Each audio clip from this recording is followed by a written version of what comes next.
Ladies and gentleman, आज हम बात करेंगे डोपामीन के बारे में।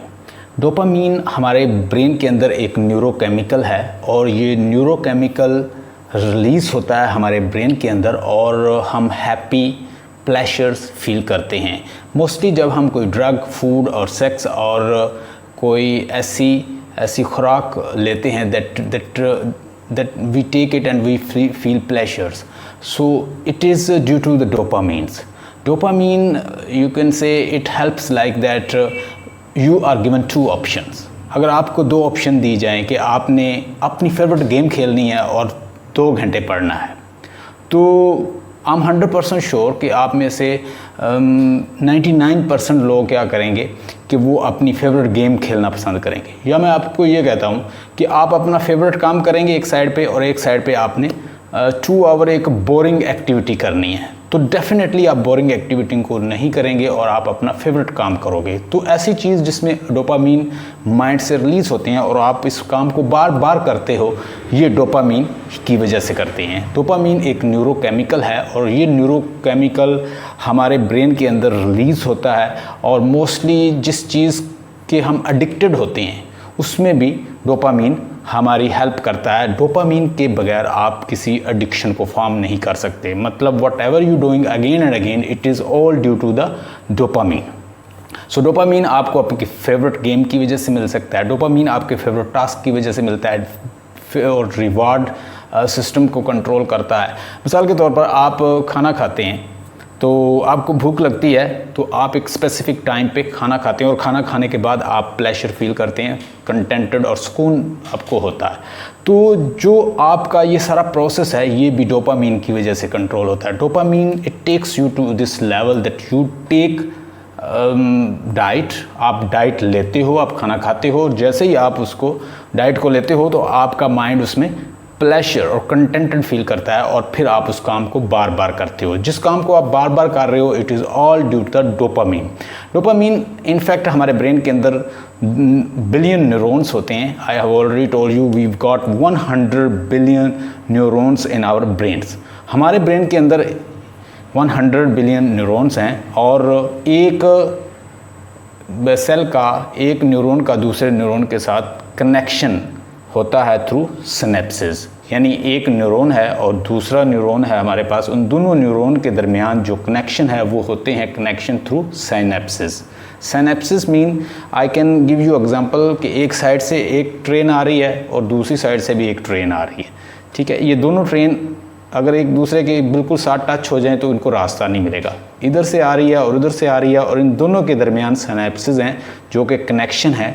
और अगर ये कनेक्शन दूसरे के दरमियान वीक हो जाए तो हम टायर्ड फील करेंगे, थके हुए, अनवांटेड, अनडिसाइडेड और हम डिप्रेस्ड होंगे, डिजेक्टेड होंगे, डिसअपॉइंटेड होंगे।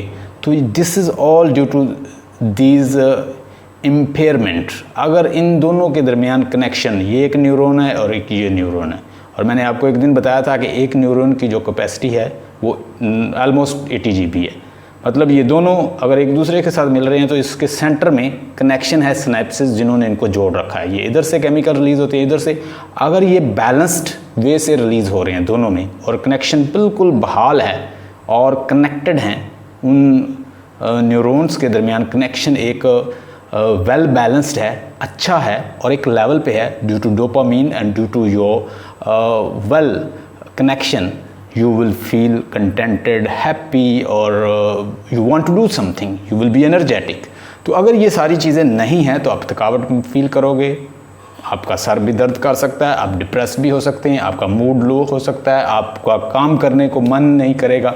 तो ये सारे प्रॉब्लम किसकी वजह से आते हैं? डोपामीन की वजह से। अगर डोपामीन का लेवल और उनका कनेक्शन डिजेनरेट नहीं है, प्रॉपर है, बैलेंस्ड है और बिल्कुल कनेक्टेड हैं एक दूसरे के साथ, तो you will feel happy and you will do something again and again. For example, you complete your task and you divide your task. आप एक आर्टिकल लिख रहे हैं, आप एक पैराग्राफ लिखते हैं, आप कंटेंटेड फील करते हो, सेटिस्फाइड फील करते हो, फिर आप उसको लिखते हो एक पैराग्राफ, फिर paragraph. It is all happening due to dopamine. Even eating, food, sex, drugs, ये सारे काम कंट्रोल होते हैं due to dopamine. No let's see how dopamine functions in our brain. हमारे ब्रेन में अगर मैं आपको दिखा सकूं, ये मैंने यहाँ पे एक पेज बनाया है, I think you can't see it. हमारे ब्रेन में, ये हमारा ब्रेन है और इस ब्रेन के कुछ पार्ट्स होते हैं और ये रिलीज़ होता है, डोपामीन मिड ब्रेन से रिलीज़ होता है। और उस पॉइंट को मैं इसके साथ इसकी पिक्चर भी लगा दूंगा ताकि आप इसको अंडरस्टैंड कर सकें। यानी ये हमारा एक ब्रेन है, ये ब्रेन का स्ट्रक्चर है। इस ब्रेन, इसके अंदर एक है मिड ब्रेन। उस मिड ब्रेन के अंदर, इस मिड ब्रेन के पॉइंट को कहते हैं VTA। नोट कर लीजिए पॉइंट जी, इसको ventral tegmental area. Ventral tegmental area, इस एरिया से हमारा डोपामीन हमारे ब्रेन के अंदर से रिलीज़ होता है। अब यहाँ से रिलीज़ हुआ तो इसने फर्दर किसको दिया? अमिगडाला को। अमिगडाला को इमोशनल ब्रेन भी कहते हैं, पार्ट ऑफ इमोशनल ब्रेन भी कहते हैं, और इसके साथ कनेक्टेड होता है हिप्पोकैम्पस भी। अमिगडाला फाइट और फ्लाइट मूड को कंट्रोल करता है, हमेशा फियर को बूस्ट करता है और इस तरह का इमोशनल ब्रेन का पार्ट है। और साथ ही लिम्बिक सिस्टम का हिस्सा है और साथ ही इसके कनेक्टेड होता है हिप्पोकैम्पस। हिप्पोकैम्पस क्या करता है कि जो अच्छी मेमोरी या जो भी मेमोरी प्लेजरेबल है या जो भी लॉन्ग टर्म या शॉर्ट टर्म मेमोरी को कंट्रोल करता है हिप्पोकैम्पस। मतलब VTA से डोपामीन रिलीज हुआ, डोपामीन अमिगडाला के पास गया, अमिगडाला ने फर्दर इसको दे दिया न्यूक्लियस एक्कम्बेंस को। न्यूक्लियस एक्कम्बेंस जो है वो फंक्शन करता है motor control, motor, it controls our motor functions. यानी मोटर फंक्शंस के कंट्रोल करने का प्रोसेस जो है वो हमारा न्यूक्लियस एक्कम्बेंस के पास है। न्यूक्लियस एक्कम्बेंस मज़ीद इसको प्रोसीड कर देता है हमारे प्रीफ्रंटल कॉर्टेक्स को, प्रीफ्रंटल रैशनल ब्रेन को, जो हमारे डिसीजन, अटेंशंस और फोकस और प्लान्स और प्लानिंग्स और short term long term planning सारी होती है प्रीफ्रंटल कॉर्टेक्स में। तो ये प्रीफ्रंटल कॉर्टेक्स को देता है। प्रीफ्रंटल कॉर्टेक्स आगे मजीद हिप्पोकैम्पस को देता है ताकि वो मेमोरी का हिस्सा बना ले। हिप्पोकैम्पस हमेशा memory, short term, long term, new memory, special memory और एक्सप्लिसिट मेमोरी, इम्प्लिसिट मेमोरी से सारी मेमोरी कंट्रोल होती है हमारे हिप्पोकैम्पस में। मतलब जो मुझे आप सुन रहे हैं ये हिप्पोकैम्पस की वजह से आपकी लॉन्ग टर्म, शॉर्ट टर्म और राइट नो मेमोरी जो बना रहा है ये हिप्पोकैम्पस बना रहा है। आप किसी जगह पे गए, आपने उससे प्लेजर हासिल किया, प्लेजर हासिल करने के बाद आपने एंजॉय किया और मतलब ये अच्छा लगा आपके ब्रेन को, अमिगडाला ने हिप्पोकैम्पस को दे दी बात और हिप्पोकैम्पस ये कहता है it's really pleasurable and it's really good, I am feel good and I should remember this. तो वो हिप्पोकैम्पस उसको अपनी मेमोरी के अंदर सेव कर लेता है। मतलब आपने फूड, सेक्स और प्लेजर हासिल किया, you are going to eat good food और यू गॉट सेक्शुअल एक्सपीरियंस और whatever you are doing, it will come in your amygdala get its good experience, it say that it's really pleasurable and it will be giving to the hippocampus will take it that since it's a very beautiful experience, so I save it, so it will be saved in hippocampus definitely stores good bad memory, whatever memory you have it stores, so since it's a good experience so it will be stored in the hippocampus।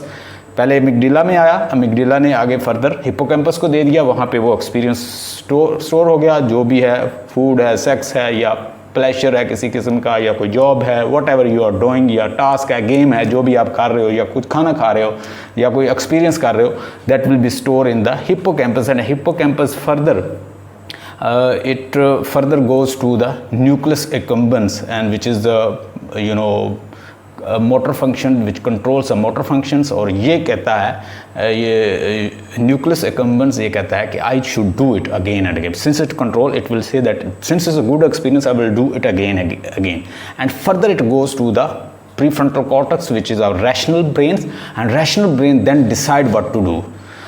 So whenever you doing and repeating something again and again and you are obsessed with this, it reduces your serotonin level।